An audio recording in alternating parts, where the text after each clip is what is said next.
अस्सलाम वालेकुम viewers, welcome to Watch Daily. दोस्तों, मार्च 2011 जापान के सुनामी से कौन वाकिफ नहीं। ये इस सदी का सबसे बड़ा सानहा था जिसे जापान आज तक ना भूल सका। आज की वीडियो में हम आपको इस तबाही की लम्हा ब लम्हा फुटेज दिखाएंगे।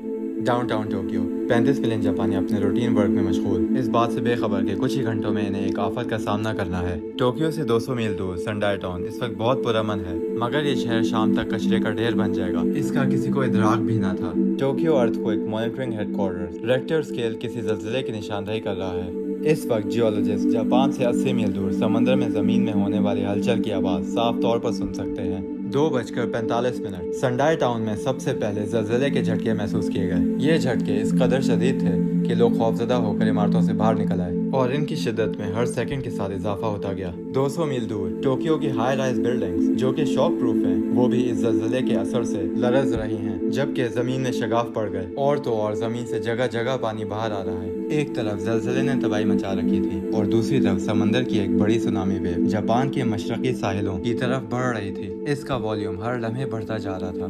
500 मील फी घंटा की रफ्तार से बढ़ने वाला सुनामी टाइडल वेव अपने साथ 100 बिलियन क्यूबिक मीटर पानी लेकर बढ़ रहा था। कोस्ट गार्ड ने सबसे पहले इतने वॉल्यूम का पानी साहिल की तरफ बढ़ते देखा और शहर में इतला कर दी। सारे साहिली शहर सुनामी अलार्म से गूंज उठे। लोगों के पास 30 मिनट से भी कम वक्त था। लोग ऊंची बिल्डिंग्स की छतों पर पनाह ले रहे थे। संडाई एयरपोर्ट पर तमाम फ्लाइट्स कैंसिल कर दी गईं। 3:15 सुनामी ने तमाम साहिली शहरों को हिट किया और शहर में दाखिल होकर तबाही मचा दी। संडाई के अंदर फ्लड का समा था।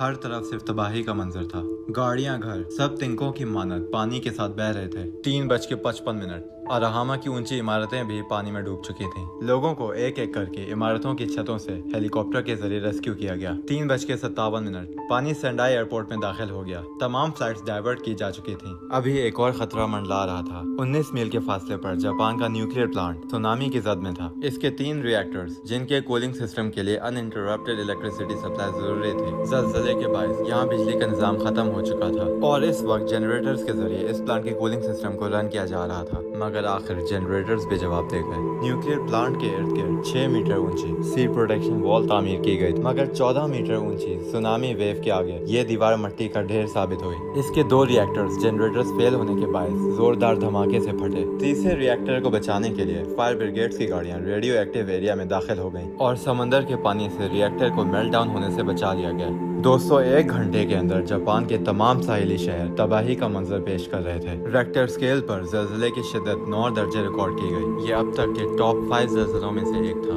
लेकिन इसकी खुसूसियत ये थी कि ज़लज़ले के साथ सुनामी ने भी तबाही मचाने में अहम किरदार अदा किया। इस सानहे में 13,000 अफराद अपनी जानों से हाथ धो बैठे, जबकि 14,000 अफराद आज तक लापता हैं। दोस्तों, ये हैं इस तबाही के कुछ मनाजिर जो लोगों ने उस वक्त अपने कैमरों में महफूज किए।